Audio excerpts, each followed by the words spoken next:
दोस्तों नमस्कार। दोस्तों, हरियाणा के अंदर जो आज राजनीतिक घटनाक्रम हुआ है, उस पे हम बात करेंगे आज। भाजपा के पूर्व जिला अध्यक्ष सुभाष मल्होत्रा जी हमारे साथ हैं। उनसे आज राजनीतिक परिचर्चा करेंगे जो हरियाणा के ताज़ा आज राजनीतिक घटनाक्रम हुए हैं। मल्होत्रा साहब नमस्कार। नमस्कार भाई। और सर ठीक हो? बहुत बढ़िया। मल्होत्रा जी, जो हरियाणा के अंदर आज राजनीतिक घटनाक्रम हुआ है, उस पे आप क्या कहो? ऐसा कि हरियाणा का जो घटनाक्रम ऑलमोस्ट पब्लिक वायुमंडल में जो बात आ रही है कि अचानक हुआ है, ऐसा होता नहीं है कभी भी। जो राजनीतिक पार्टियां होती है, इसकी स्क्रिप्ट बहुत पहले तैयार कर लेती हैं।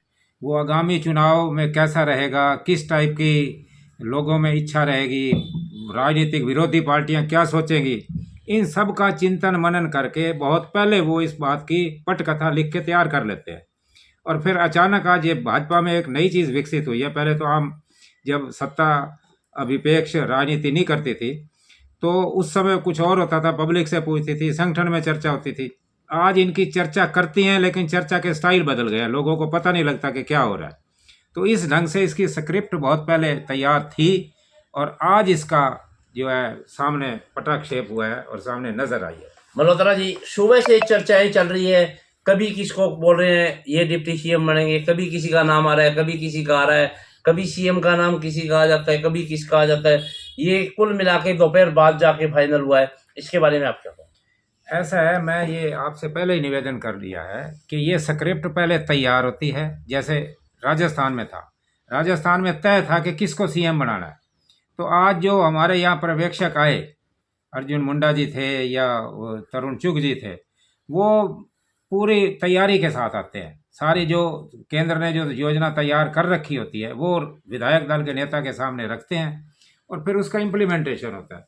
हाँ, ये फर्क ये है कि भारतीय जनता पार्टी क्योंकि कैडर बेस्ड पार्टी है, इसलिए यहाँ कोई विरोध है या कोई ऐसा मतलब विद्रोह ऐसा नहीं होता। नहीं मल्होत्रा जी, आप कह रहे हो भाई विरोध नहीं होता। अभी कुछ मीडिया पे चल रही थी न्यूज़, वहाँ बीजेपी के सीनियर नेता वहाँ आपकी सरकारी गाड़ी छोड़ के आ गए थे, फिर उनको मनाया जा रहा है। इसमें कितनी सच्चाई है? ऐसा है, वो सरकारी गाड़ी तो जो छोड़ी है उन्होंने, जब पता है मुख्यमंत्री जी ने इस्तीफा दे दिया है, इस्तीफा देने के बाद ये उनकी नैतिकता थी कि अब मैं सरकार में नहीं हूँ, मंत्री नहीं, मुख्यमंत्री के जाते सारी मंत्रिमंडल ऑटोमेटिकली डिसॉल्व हो जाता है। उन्होंने सरकारी गाड़ी छोड़ दी, लेकिन वो नाराज चल रहे हैं नहीं चल रहे, इसका भी कोई पुख्ता खबर मैं इसके ऊपर कुछ नहीं कह सकता। ये एक अनुमान है सारे।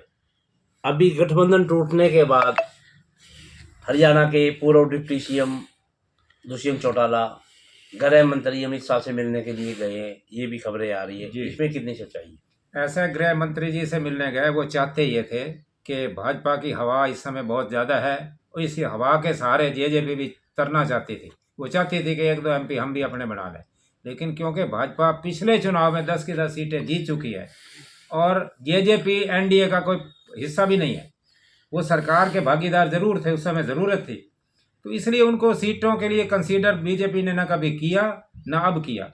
उनको उम्मीद ज़्यादा थी तो इसलिए वो निराश है।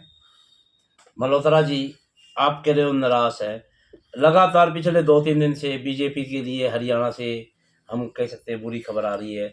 हम हिसार के सांसद पार्टी छोड़ के दूसरी पार्टी में शामिल हुए और आज ये गठबंधन टूट गया। तो क्या बीजेपी अब भी 10 की 10 सीटें जीतेगी?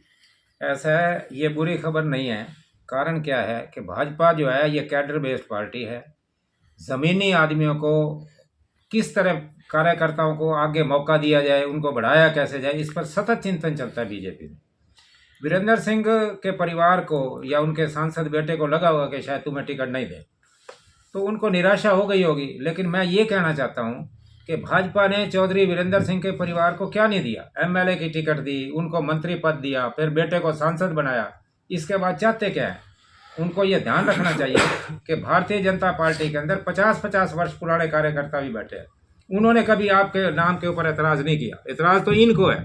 मुझे ध्यान है, जैसे मेरे एक मित्र पहले कह रहे थे कि हरियाणा में एक पुरानी एक देसी कहावत है कि मैं तुम्हारे आऊँगा तो मुझे क्या दोगे और मेरे पास तुम आओगे तो मेरे लिए लेके क्या आओगे।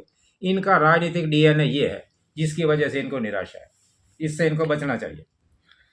क्या अभी भी कुछ गुंजाइश है जिस हिसाब से पूर्व डिप्टी सीएम अमित शाह से मिलने गए हैं, क्या उनको अभी भी कुछ लोकसभा सीट दी जा सकती है? ऐसा है, लोकसभा सीटें वहाँ दी जाती हैं जहाँ पुराने टाइम से गठबंधन चल रहा होता है, एनडीए जैसे अलायंस है अपना पुराना, उस अलायंस का मैंने आपसे निवेदन किया कि ये कभी हिस्सा रहे ही नहीं है।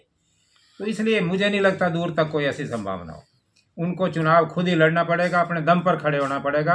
अगर वो अपना वर्चस्व, अपना वजूद कायम रखना चाहते हैं तो उनको अपनी सिद्धता या अपनी एफिशिएंसी या अपनी कुशलता सिद्ध करनी होगी।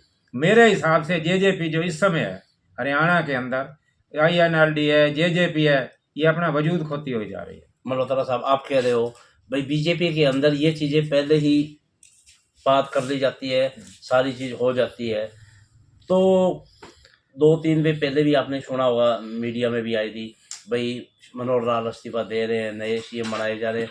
ये उनके जो सीएम हटाने का मुहिम चल रही थी, ये काफ़ी टाइम से चल रही थी, क्या उनके वो विरोधी थे वो इस मुहिम में अब कामयाब हुए?